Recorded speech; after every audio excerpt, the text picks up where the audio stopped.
44 years. That's how long it took after the NBO adopted the three-point line for a rookie to break 200 made threes in a single season. Donovan Mitchell set the previous record at 187 back in 2017. Before that, you had Steph Curry at 166 his first year, Damian Lillard at 185, Klay Thompson at 111, and a 20-year-old kid from Milwaukee just walked into the league and blew past all of them in 58 games. Not 82, 58. Kon Knueppel already owns the record, and he's got over 20 games left to keep padding it. Here's the thing though, if you've only been watching the highlights, you might think he's just a shooter. A really good shooter, sure, but just that. A floor spacer who benefits from playing next to LaMelo Ball, standing in the corner and catching and draining. And honestly, that's kind of what I expected from him coming out of Duke. When the Hornets took him 4th overall last June, I was a little skeptical. I thought he was a slightly more polished version of the good shooter, limited athlete archetype you see go in the lottery every few years and then kind of plateau. I wasn't sold on him being a franchise-changing piece. I was wrong. Clearly, visibly, provably wrong. So, let's actually talk about what Kon Knueppel is doing, why it matters, and why this might be the start of something the league hasn't seen from a shooting guard in a very long time. Start with the most obvious thing, the shooting, because you can't skip past it. The guy is averaging 19.2 points per game as a rookie, and he's doing it on shooting splits that are flirting with 50/40/90. For context, that's the club that includes Larry Bird, Steve Nash, Kevin Durant, and Steph Curry. It's one of the rarest statistical achievements in basketball, and Knueppel is reportedly on pace to become the first rookie ever to hit all 3 thresholds in a single season. But the part that doesn't get enough credit is the volume. He's taking 8 3-point attempts per game. 8. That's not a corner shooter getting 2 open looks a night off LaMelo kickouts. That's a guy who is actively hunting shots, moving off screens, pulling up in transition, and still making 40% of them. Think about Klay Thompson in his prime. Elite catch and shoot guy, tremendous off screens, but Klay was always playing in a system specifically designed to free him up. Knueppel is doing his version of that as a rookie on a team that nobody expected to be competitive, and he has already made more threes this season than Steph Curry did in any of his first 5 NBA years. The mechanics are the reason it's sustainable. His release is genuinely one of the quickest in the league, not just among rookies. There's no hitch, no gathering motion, no wasted movement. He catches and he fires. When you watch him come off a screen, the ball is already leaving his hand before the defense can even rotate. That's not something you teach. That's just years of repetition hardwired into his muscle memory. The pre-draft reports from guys like Jon Scheyer at Duke were consistent.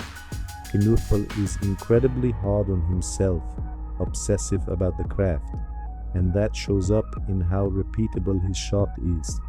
On his worst nights, the mechanics still look right. He's just missing shots he normally makes. Now, here's where it gets interesting, and where I think the casual fan conversation is missing the plot a little. People hear elite shooter, not an elite athlete, and they assume Knueppel is limited to one role. But watch him more closely, and you'll see a guy who is genuinely good at creating offense, not just receiving it. His off-ball movement is exceptional. He doesn't just stand and wait. He's cutting, he's curling, he's relocating to different spots on the floor before the defense has time to adjust. This is the thing that your typical stretch 4 or Jared Dudley type doesn't do. Knueppel actually understands spacing in 3 dimensions. He knows that by moving here, he's pulling a defender away, which opens something for LaMelo over there. His basketball IQ is doing a lot of work that doesn't show up on the stat sheet, and the pick and roll numbers are quietly very good. According to pre-draft breakdowns from Hoops Hype, Knueppel graded out in the 91st percentile as a ball handler in pick and roll situations at Duke. That translated, he's not a primary ball handler in Charlotte. He doesn't need to be with LaMelo running the show, but when he does get into those actions, he makes good decisions fast. His assist-to-turnover ratio is clean. He's not turning it over, trying to do too much. He reminds me a little of Jalen Brunson in that way, not because they play the same position or have the same skill set, but because they both have this quiet intelligence about when to attack and when to give it up. They both play bigger than their athleticism. The rebounding is also underrated. He's pulling in 5.3 per game as a wing. Some of that is opportunity. When you're on a team that gives up its share of misses, you're going to have chances on the glass. But his anticipation and his physicality play a role too. He's listed at 215 pounds, and he plays like it. He boxes out, he battles for position, he doesn't just rely on instinct. That competitive edge was something scouts flagged. Coming out of Wisconsin Lutheran all the way back in his high school days, when he was averaging 26 points and 8 rebounds as a senior. Now, I want to be honest here because I think the credibility of any real analysis depends on this.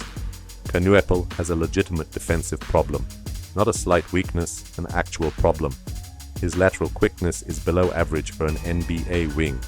Quicker guards can already get into him in isolation, and defending pick-and-roll coverage is something he reportedly still struggles with, often going over screens automatically when the situation calls for him to navigate under. On nights where the opponent targets him on defense, you can see it. The Hornets sometimes hide him in zone coverage or try to put him on the slower wing to manage the liability. The Rookie of the Year race is partly interesting for this very reason. Kenny Smith made the argument that Cooper Flagg has more defensive responsibility, more usage, more of everything on his plate, and he's not wrong. Knueppel's job in Charlotte is different from Flagg's job in Dallas. But here's the counter. Knueppel is playing 34 minutes a night. His team is 32 and 32 and chasing a play-in spot, and he is one of the primary reasons that Hornets' team is relevant in March for the first time since 2016. You can't discount what he's done for that franchise.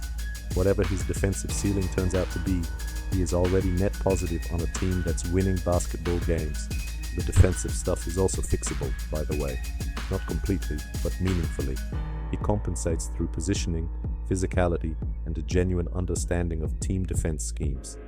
Pre-draft reports noted he grades well in help defense, rotates correctly, communicates. That's the stuff that takes rookies years to figure out. The physical limitations are real, but the mental framework is already there.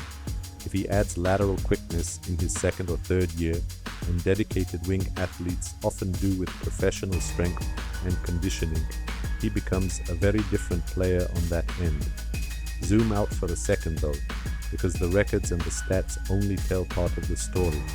Kon Knueppel is a 20-year-old from Milwaukee, Wisconsin, a kid who went to a small Lutheran high school where nobody expected him to be a top 5 pick, who spent 1 year at Duke and left as the best shooter on a team that had Cooper Flagg on it, who walked into an organization that hasn't had a reason to matter in a decade and immediately made them matter. The Hornets hadn't been to a play-in in 10 years before this season. That's a long time for a franchise and its fan base to wait. What Kon Knueppel represents is something the NBA genuinely needs right now.